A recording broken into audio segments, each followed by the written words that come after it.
Fellas, this is the episode where I start things off by apologizing in advance. Just mostly because I'll be revealing a couple of hacks, we probably shouldn't be telling the women, but all in all, it's completely on humanitarian grounds and it is supposed to benefit us in the long run. Well, I am going to also talk about a bunch of stuff for women, but it's mostly about the guy advice, securing the everyday guy as opposed to just the guy for today. But all in all, as I sort of work my way towards getting into all of that, I want to start things off by speaking about a woman who is quite literally, in every sense of the word, a cockblock. Now, the woman I'm talking about is none other than Dr. Daria Sadovskaya, who claims that oral sex is a greater risk factor than smoking in the development of throat cancer. Well, that sucks. But you want to know what else sucks? The royal penis is clean, Your Highness. So the article says, and I quote, according to a doctor on TikTok, oral intercourse is the main cause of throat cancer. A video that Dr. Daria Sadovskaya, 29, from Singapore posted last month discussed the connection between the potentially fatal illness and having oral sex with a partner. Traditionally, tobacco use and excessive alcohol consumption are thought to be the two greatest risk factors for developing throat cancer. But when one of the doctor's hundreds of thousands of followers asked, "Are you saying oral sex is proven to be the number one cause of throat cancer?"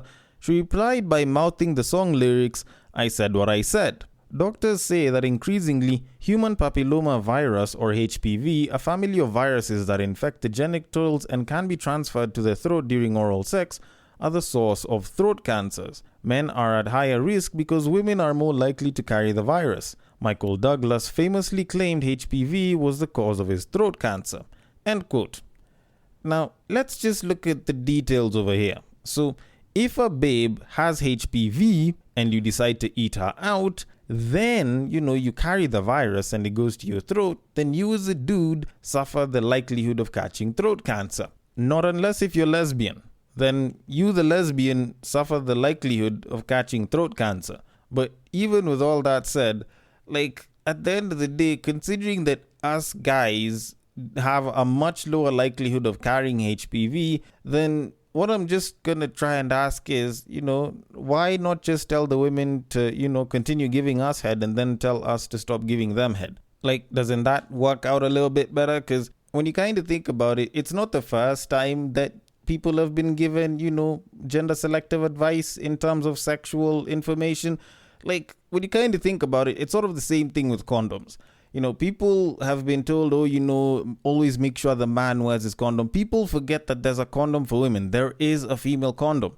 And as a result, guys are the ones who are always expected to wear the condoms, rarely ever the women. So if in this case, women were just told, just give the dudes head, and make sure the guys don't give you head, just in case, either one or both of you contracts throat cancer, in case you guys make out after he's eaten you out, wouldn't that be a little bit better, Wouldn't be the first time we've given gender selective advice, but it also will mean that at least out of this entire sucking thing, it won't entirely suck, all puns intended.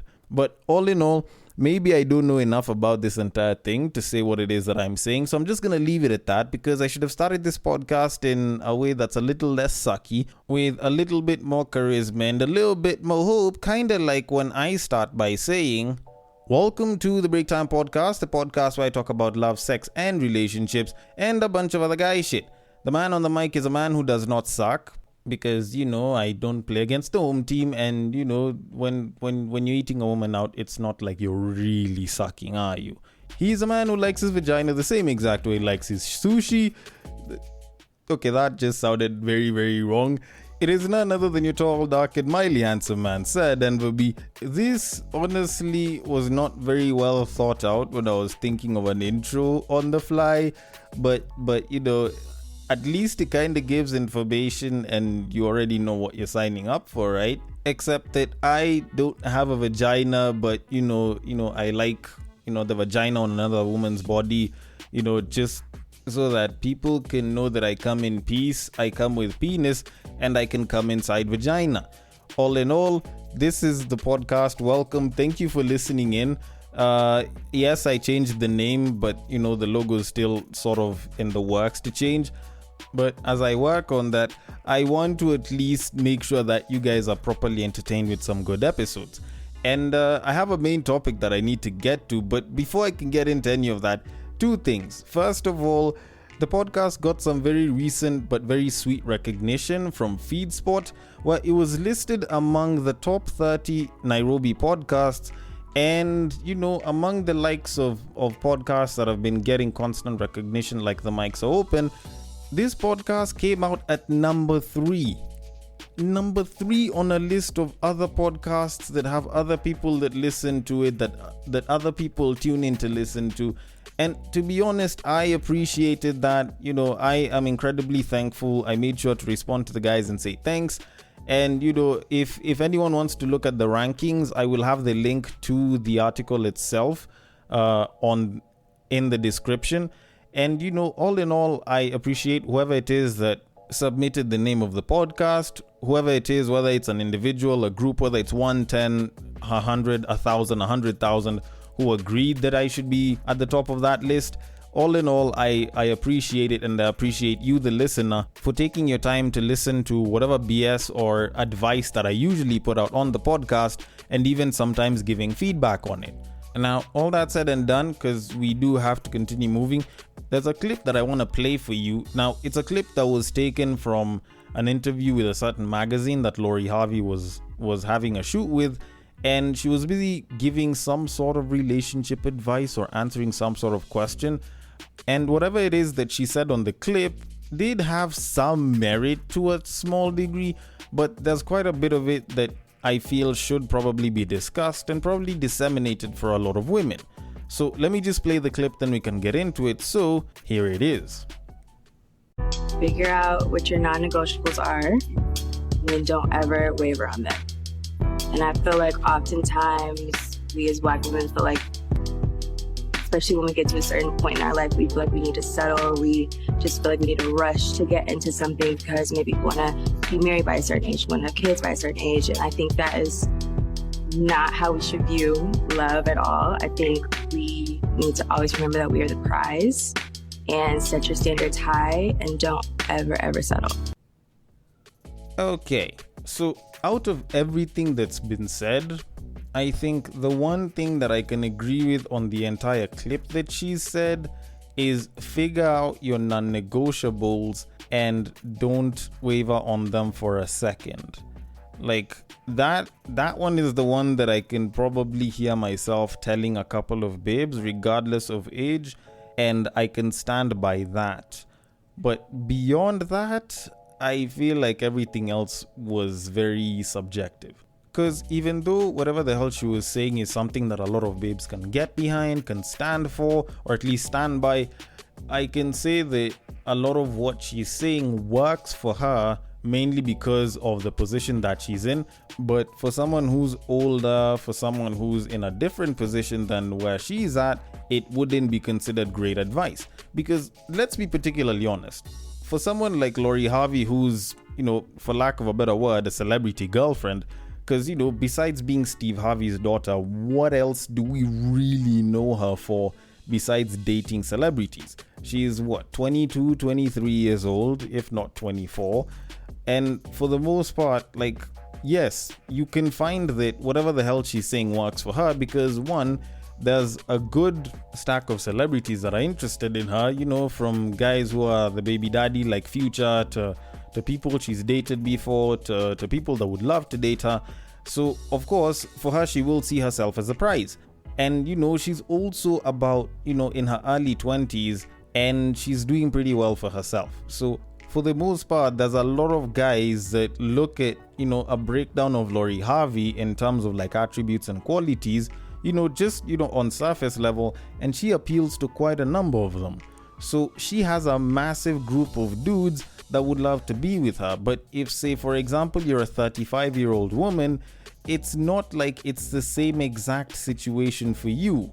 Especially if you're not a celebrity. It's not the same exact situation for you. The dating market's smaller, so the concept of, for example, having high standards isn't something that you'd want to have.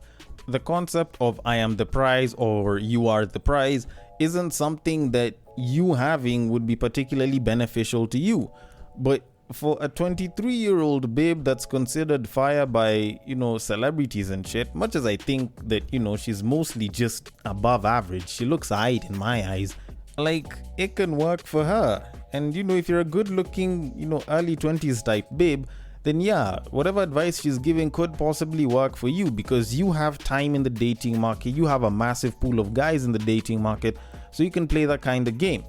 But if you're someone who's like 5+ years older than that and you have had your taste of the dating market, or you're looking to have kids at some point soon, settle down, have a family and all, then her advice isn't particularly that great, because there's some people who have the idea of settling down, starting a family, having some kids, white picket fence type shit as a priority for them. So in as much as, we're all out here to find the love of our lives, the person that we look at and it's like they blink in slow motion, they make our heart beat a little bit fast or skip a beat.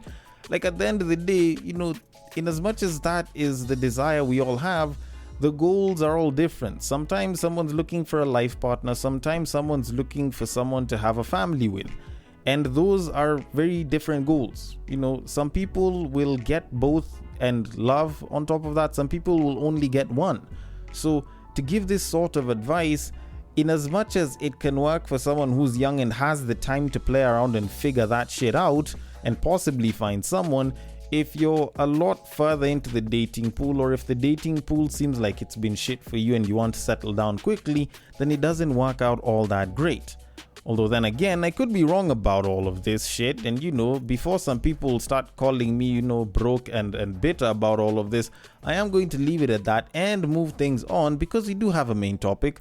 Now, in this Nairobi where people talk about, the streets are unforgiving and shit and it's painful and everything, if there's one thing that I've noticed, it's the fact that people nowadays are more afraid of hitting on each other than ever. And usually when someone starts mentioning something like this and is usually about to continue, normally this is something that we push to the guys.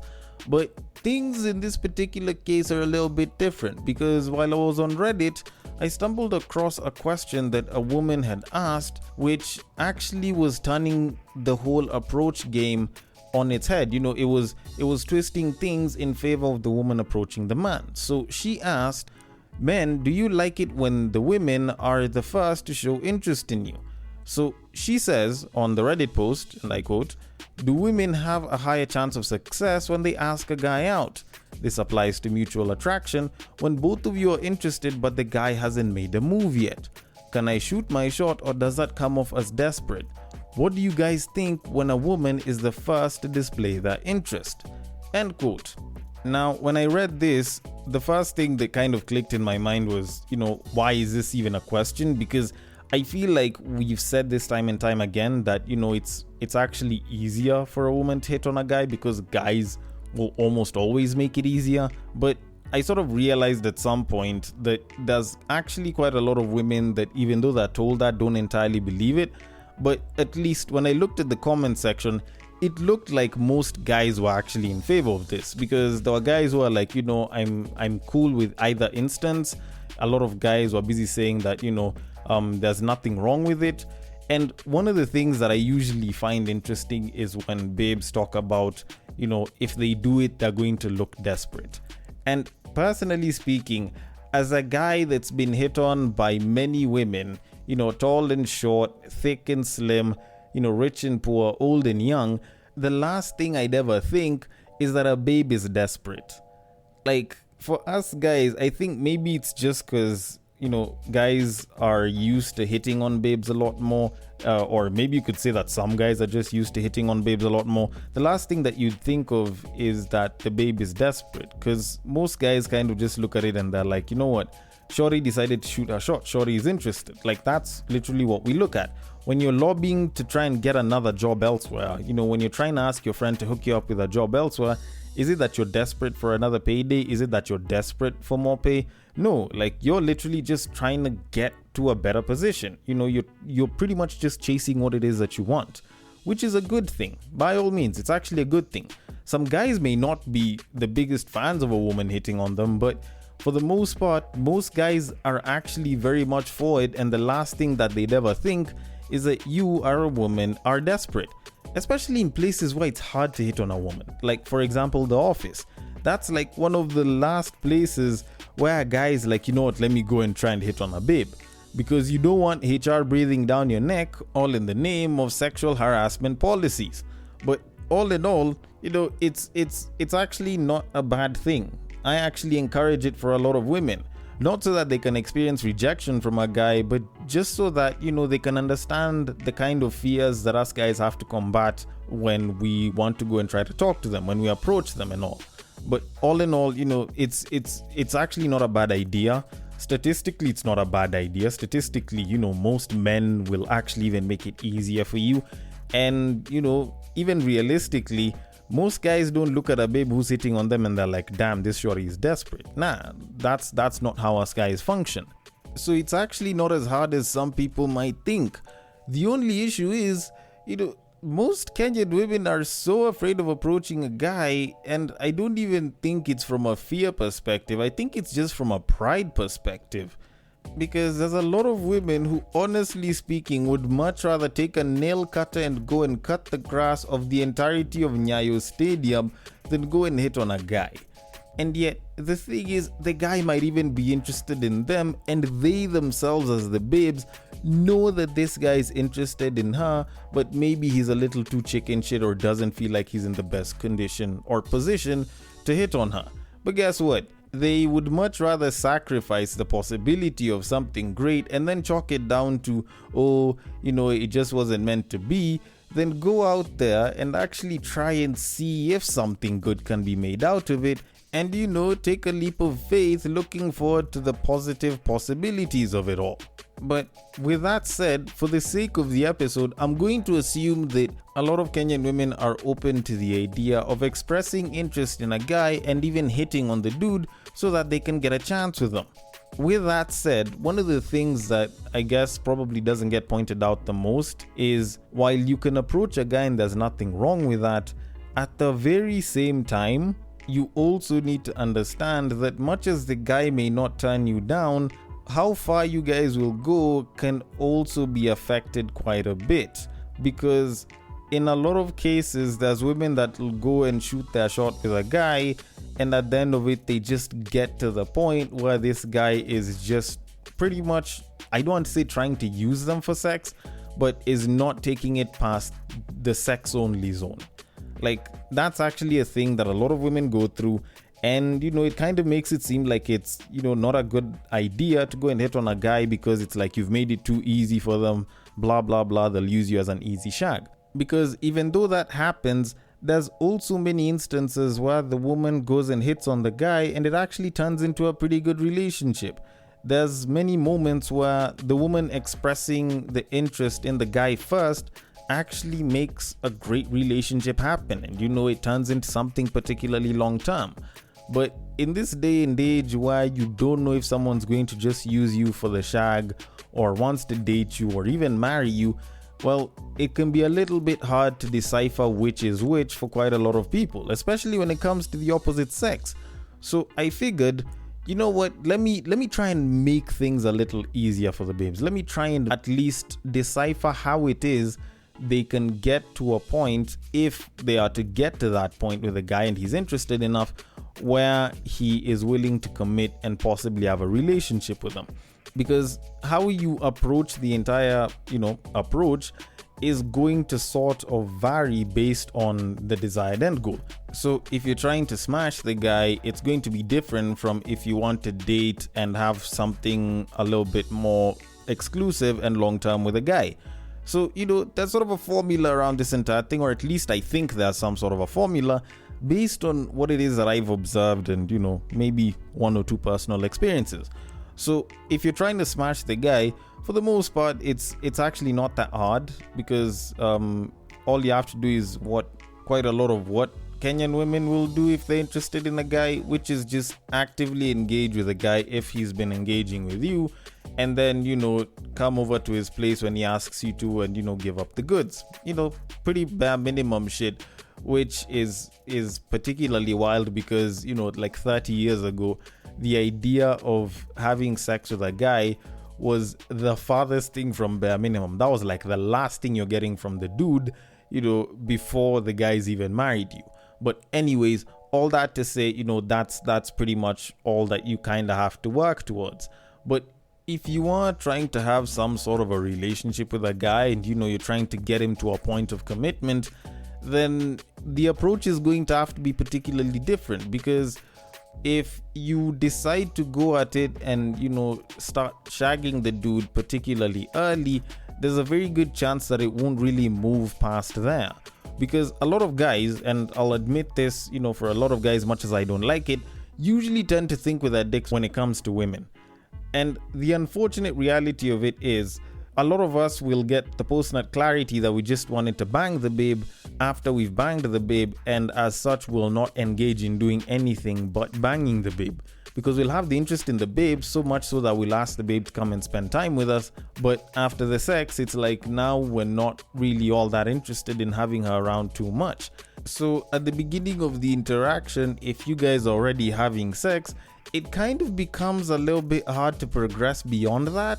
So what I tell a lot of babes to do, if they are trying to make an approach on a guy and they are trying to commit to the dude, or at least they're trying to get the dude to commit to them, is at least keep things conversational and don't push the intimacy that far ahead, at least for maybe the first 3 weeks to 1 month. Like, of course it sounds like the 90-day rule, but it's not exactly that. I feel like it's more than that. Like, build some anticipation to it, but as you're building anticipation to it, engage in more conversation rather than, trying to get into each other's pants. So things like going to the guy's place in the evening so that you guys can spend time together might not be the best idea. So, y'all might have to chill outside of the guy's place, or outside of your place, so probably do stuff like go watch a movie together, go grab a bite together every so often and stuff like that, maybe get a coffee. But provided that people aren't trying to take drinks where they're intoxicated, then they go home together and they shag, I feel like for the most part it should probably be pretty good, because at least over that period of time you guys can discuss a lot of things, especially if you guys are talking on like an everyday basis. Then it can actually be easier for you to, develop that interest in each other, like each other a lot more on a much deeper level, because I don't think you'll just be discussing one thing. You guys will definitely discuss different topics if you guys are genuinely interested in each other, and, you guys will develop a much better appreciation for each other because you'll be learning each other's values, each other's views and stuff like that. So by the time you're getting to the point where you guys are actually doing the do, then at least there's some substance that you guys have developed in each other, which can create some level of emotional attachment towards each other, especially if you guys were flirting with each other quite a bit. Because if there's some anticipation, you guys can build up on the emotions a little bit. So by the time everything sort of flows over, not spills over per se, then at least once you guys are done with the sex, there'll be some level of interest and you guys can continue talking and chatting and doing a bunch of stuff like that. Like, at the end of the day, I'm trying to get the guy to be interested in you beyond just the sex, such that he's actually willing to stay on and you guys can continue trying to see where this goes, even though you guys are also having sex. And my mindset on this is actually pretty simple. It's just based off of the fact that if you look at dating and relationships, they're supposed to prep you for marriage. So if you're looking at hitting on someone and possibly having a thing with them, then essentially, to a degree, it's kind of like trying to prep you for a relationship. And when you're in a relationship, the one thing that you're not doing the most of, much as you do a lot of it, is shagging. Like, most of a relationship is conversations and spending time together and sharing ideas and thoughts and stuff like that. So if you guys can start doing a lighter version of that before you get into a relationship, then it probably will increase your chances of getting into a relationship. Although then again, I might be wrong, but to kind of conclude all of this, the idea here is to at least help you guys get to a point where the guy actually wants to commit. And to get a guy to that point isn't easy. The guy has to genuinely be interested in you beyond just the sex today. Like, today, the sex is the thing that everyone seems to be going for, and it's like that dopamine hit is what everyone is trying to get. But a lot of times when you give a guy that dopamine hit without substance around it, behind it, on it, then it very easily becomes the easier avenue to get a dopamine hit, which can very easily start to kill the chances of you guys having something more than just a good dopamine hit.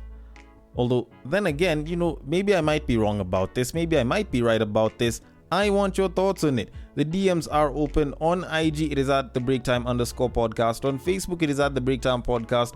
On X, it is at Bagaka the D. Thank you so much for listening all the way till the end, and I will catch you guys on the next break. But what I believe is that if you put a pastor and a prostitute in one room, one is likely to convert the other.